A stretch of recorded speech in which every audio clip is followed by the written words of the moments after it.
Deuxième exemple, un peu plus complexe. Mais je pense que c'est quelque chose sur lequel on doit beaucoup insister actuellement. Parce que malheureusement, si vous tapez cette question sur Internet, vous avez des choses qui sont, que je considère, considérées comme des calamités. Et qui sont un énorme manque de respect pour le prophète Mohammed alayhi salatu wassalam. C'est la question de: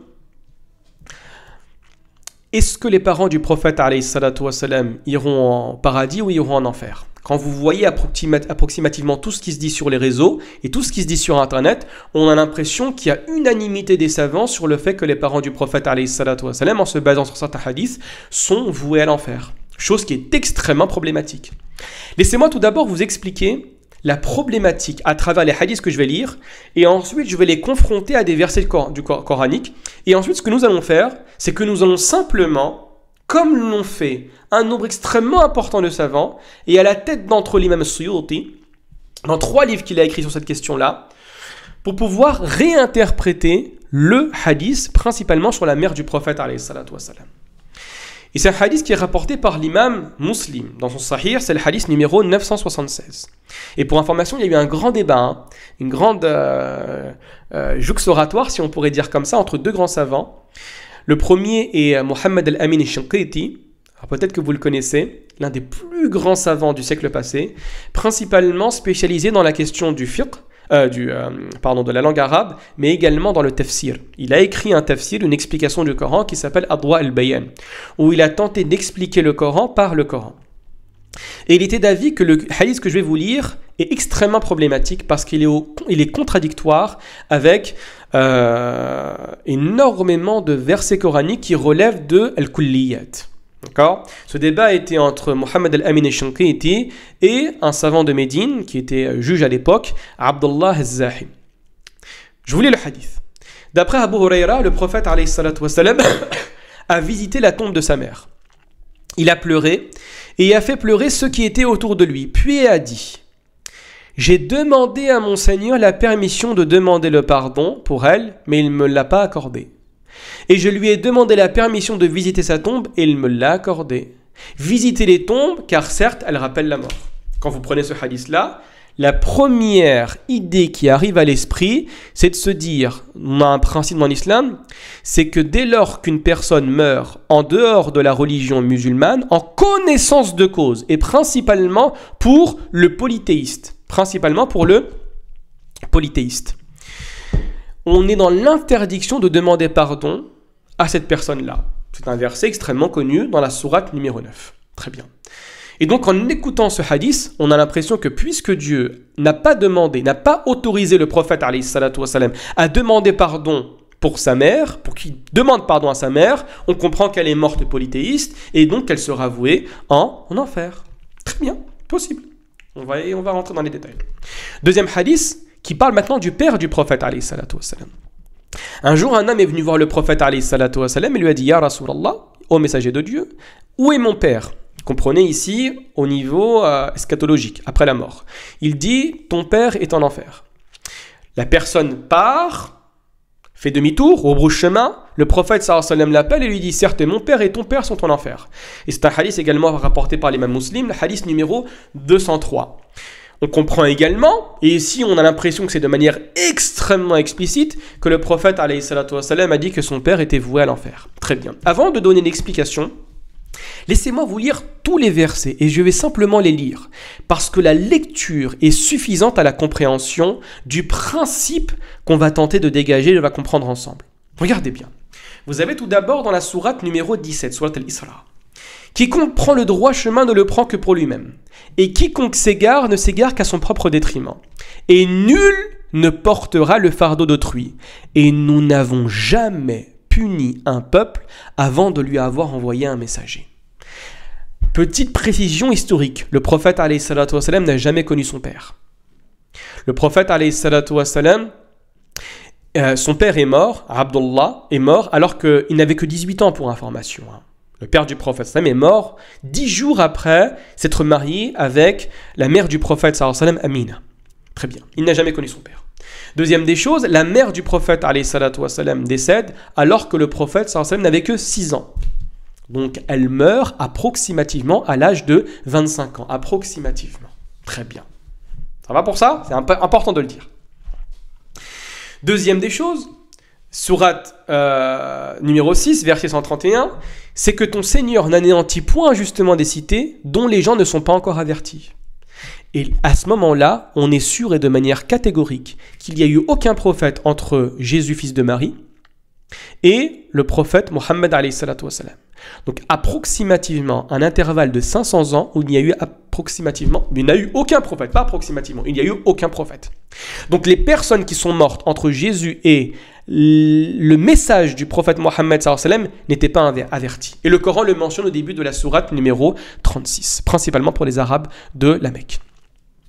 Peu s'en faut, verset numéro 8, sourate 67, peu s'en faut que de rage, l'enfer n'éclate. Toutes les fois qu'un groupe y est jeté, ses gardiens leur demandent « Quoi ? Ne vous est-il pas venu d'avertisseur ?» Ils dirent « Mais si !» Un avertisseur nous était venu, certes, mais nous avons crié au mensonge. Et avons dit « Allah n'a rien fait descendre, vous n'êtes que dans un grand égarement. » On comprend de ce verset-là que les personnes qui ont été vouées à l'enfer ont reçu le message, ont entendu le message. Un avertisseur leur est venu. Continuons. Verset 134, sourate numéro 20. Et si nous les avions fait périr par un châtiment avant lui, avant Mohammed alayhi salatu wassalam, ils auraient certainement dit « Ô notre Seigneur, pourquoi ne nous as-tu pas envoyé de messagers ? Nous aurions alors suivi tes enseignements avant d'avoir été humiliés et jetés dans l'ignominie. » Très bien, poursuivons. Verset numéro 71, sourate numéro 39. Et ceux qui ont nié la foi, rebellé contre Dieu, caché la foi, caché les évidences, seront conduits par un groupe à l'enfer. Puis, quand ils y parviendront, ces portes s'ouvriront et ces gardiens leur diront « Des messagers choisis parmi vous ne vous sont-ils pas venus, vous récitant les versets de notre Seigneur et vous avertissant de la rencontre de votre jour que voici ?» Ils diront « Si !» Mais le décret du châtiment s'est avéré juste contre les négateurs. Je me suis limité. Il y a énormément d'autres versets qui abondent dans ce sens et qui disent qu'il est totalement impossible que Dieu punisse un individu alors qu'il n'a pas reçu le message. Quelque chose de fondamental. Les parents du prophète alayhi salatu wassalam n'ont pas reçu de message. Pourquoi ? Parce qu'ils sont morts avant que le prophète sallallahu alayhi wa sallam soit envoyé. Donc qu'est-ce qu'on doit faire ? Eh bien, on va réinterpréter ce texte-là. Et vous allez voir que l'interprétation qu'on va faire est extrêmement explicite. Le prophète alayhi salatu wassalam revient, il passe à côté d'un endroit qu'on appelle Al-Abwa. Al-Abwa est un endroit entre la Mecque et Médine, plus proche de Médine que de la Mecque. C'est à ce niveau-là que la mère du prophète alayhi salatu wassalam est décédée. Très bien. Le prophète sallallahu alayhi wa sallam voit cette tombe. Il se rappelle de quelques vagues souvenirs qu'il avait avec sa mère. Il se met énormément à pleurer. Le prophète alayhi salatu wassalam avait un cœur extrêmement miséricordieux. Le prophète était la miséricorde, l'incarnation de la miséricorde, comme Dieu dans le Coran le dit. Très bien, poursuivons. Qu'est-ce que va dire le prophète sallallahu alayhi wa sallam ? Il était extrêmement proche de sa mère.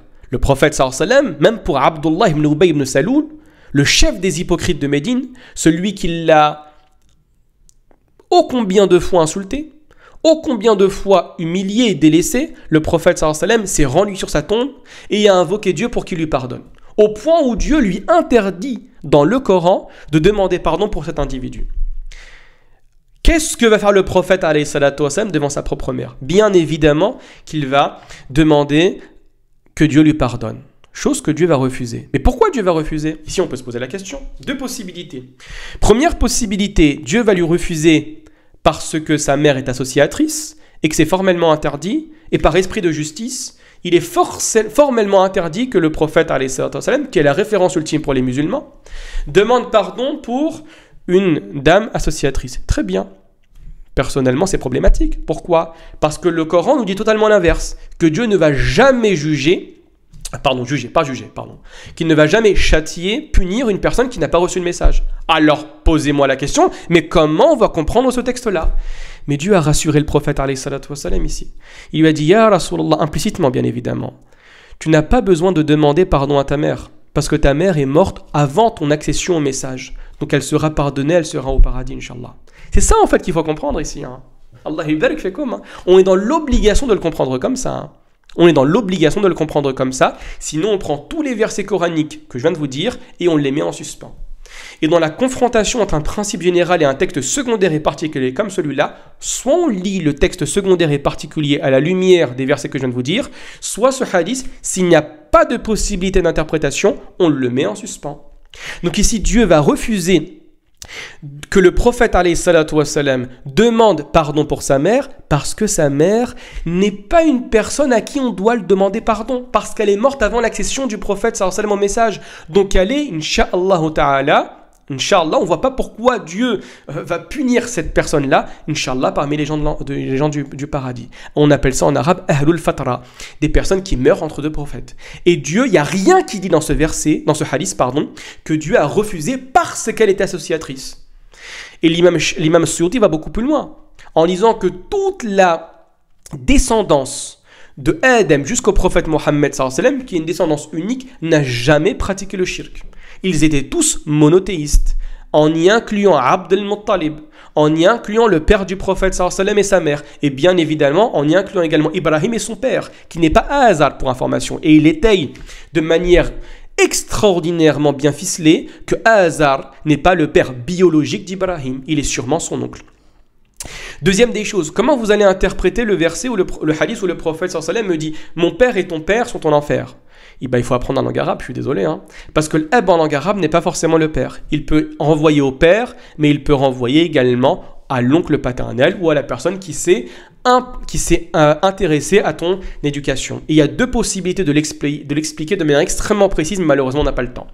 À travers la parole que va faire Ibrahim avec son père Azar, et la deuxième des choses, lorsque Ya'qub est en train de mourir, et ses enfants vont dire « Nous allons adorer la divinité que tu as adorée, celle, la tienne et celle de tes pères. » Et ils vont évoquer Isaac, ils vont évoquer Ibrahim et ils vont évoquer Ismaïl. Et Ismaïl était leur oncle. D'accord?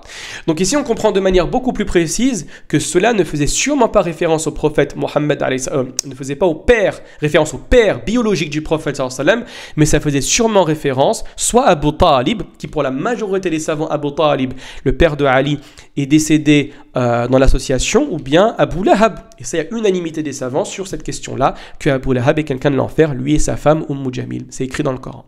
D'accord? Donc vous voyez que c'est beaucoup plus précis comme ça. Et là, tu te dis, tu as beaucoup moins d'audace et tu as beaucoup moins de manque de respect que de parler des parents du prophète, alayhi salatu wassalam, cette manière-là. Ouais, Inch'Allah, ils sont en enfer, c'est des associateurs. D'accord? C'est extrêmement grave de parler comme ça des parents du prophète, alayhi salatu wassalam. Très bien.